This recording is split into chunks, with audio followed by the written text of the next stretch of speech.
Fear ఈ movie review అయితే తెలుసుకుందాం. దీంట్లో యాక్టర్స్ వచ్చేసి వేదిక, పవిత్ర లోకేష్, అరవింద్ కృష్ణ, శ్రేయజీ సిండే, సత్యకృష్ణ, జయప్రకాష్, అనీస్ కుర్సిన్. ఇక డైరెక్టర్ వచ్చేసి డాక్టర్ హరిత గోగినేని. సో ఈరోజు వీడియోలో ఈ మూవీ రివ్యూ ఏంటి తెలుసుకునే ముందు ఎవరైతే మన ఛానల్ని కొత్తవారు చూస్తున్నారో మూవీ స్టోరీస్ కోసం మన ఛానల్ని తప్పకుండా సబ్స్క్రైబ్ అయితే చేసుకోండి. ఇక కథ విషయంలోకి వెళ్ళిపోదు. సింధు, ఇందు ఇద్దరు కవల పిల్లలు. బాల్యంలో తల్లి చేసిన ఓ పని కారణంగా సింధులో ఓ మానసిక రుగ్మత అయితే పెరిగిపోతుంది. సైకలాజికల్గా తనలో ఆ రుగ్మత భయంగా మారుతుంది. ఎప్పుడూ ఒక అపరిచిత వ్యక్తి వెంటాడుతున్నట్టు భ్రమ కలుగుతుంది. అయితే స్కూల్లో పరిచయమైన సంపత్కు క్లోజ్గా అవుతుంది. అయితే సంపత్కు సింధు క్లోజ్ కావడం ఇందుకైతే నచ్చదు. అతడికి దూరంగా ఉండాలని అయితే వార్నింగ్ ఇస్తుంది. తల్లి కారణంగా సింధులో ఏర్పడిన సైకలాజికల్ డిజాస్టర్ ఏమిటి? సింధుని స్కూల్ మాన్పించి మానసిక చికిత్సాలయంలో ఎందుకు చేర్పించారు? సింధుకి సంపత్ ఎలా దూరం అయ్యాడు? సింధును నిజంగా ఎవరైనా వెంటాడుతున్నారా? అసలు సింధుకు ఉన్న మానసిక సమస్య ఏమిటి? దాన్ని ఆమె ఎలా అధిగమించింది? సో సింధుపై ఇందుకి ఈర్ష్య ఎందుకనే ప్రశ్నలకు సమాధానమే ఈ ఫియర్ మూవీ. సో పిల్లల్ని తల్లిదండ్రులు ఎలా సంరక్షించాలనే పాయింట్తో సైకలాజికల్ థ్రిల్లర్గా డాక్టర్ హరిత గోగినేని అయితే రాసుకున్న కథ అయితే చాలా బాగుంది.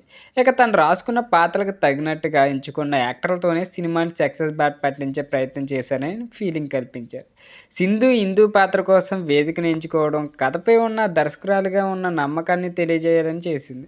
సో ఫస్ట్ హాఫ్లో పాత్రలన్నీ కొంచెం ఎమోషనల్గా నడిపించిన తీరైతే బాగుంది. సీన్స్ అన్నీ బలంగా ఉండటం వల్ల కథపై పట్టు అయితే మనకి డైరెక్టర్ సక్సెస్ అయ్యారనే చెప్పొచ్చు. ఇక సెకండ్ హాఫ్లో కథను ట్విస్ట్లు, టర్నర్లు, ఇక మొత్తం టర్న్స్ అన్నీ ఆసక్తికరంగా ఇంట్రెస్టింగ్గా అయితే ఉంటాయి. ఇక ఫ్యామిలీ ఎమోషన్స్, థ్రిల్లింగ్ మూమెంట్స్ సినిమాని అయితే మరింత గ్రిప్పింగ్ అయితే మార్చాయి. అసలు పిల్లల్లో అనవసరమైన భయాన్ని క్రియేట్ చేస్తే వారి జీవితం ఎలాంటి విపత్కర పరిస్థితులకు గురి చేస్తుందనే పాయింట్ చాలా బాగుంటమే కాకుండా మనలో ఆలోచింపజేస్తుంది. ఇక మోస్ట్ కాన్సెప్ట్తో సోషల్ మెసేజ్ ఇచ్చిన తీరైతే బాగుంటుంది. సింధు, ఇందుగా వేదిక తన పాత్రలో చక్కగా ఒదిగిపోయింది. ఒక మానసిక రోగిగా తన పాత్రలో పరకాయ ప్రవేశం చేసిందనే విధంగా అయితే ఉన్నాయి. ఇక తను యాడ్ చేసిన ఆహాభావాలు, బాడీ లాంగ్వేజ్తో సినిమా భారాన్ని తన భుజాలపై మోసిందని చెప్పవచ్చు. మరోసారి తనలోని టాలెంట్ను విభిన్న ప్రేక్షకులకి అయితే పరిచయం చేసింది. సంపత్, అరవింద్, జయకృష్ణ, పవిత్ర లోకేష్ వాళ్ళకి తగ్గట్టు అయితే యాడ్ చేశారు. ఇక ఫియర్ సినిమాకి అనూప్ రూబెన్ అయితే మ్యూజిక్ ఇచ్చాడు. సో మ్యూజిక్ కూడా చాలా బాగుంది. సస్పెన్స్, ఎమోషనల్ థ్రిల్లర్ కావాల్సిన బ్యాక్గ్రౌండ్ స్కోర్తో అయితే మనకి సీన్స్ భారీగా ఎలివేట్ చేస్తారు. ఇక ఎండ్రూ సినిమాటోగ్రఫీ హైలైట్ అనే చెప్పొచ్చు. ఇక లైటింగ్, కలర్ ప్యాలెట్ సినిమాని మరింత రిచ్గా అయితే మార్చాయి. సో దత్తాత్రేయ మీడియా బ్యానర్పై వంకీ పెల్చయ్య అబ్బి నటించిన నిర్మాణ విలువలు అయితే చాలా క్లాసీగా ఉన్నాయి.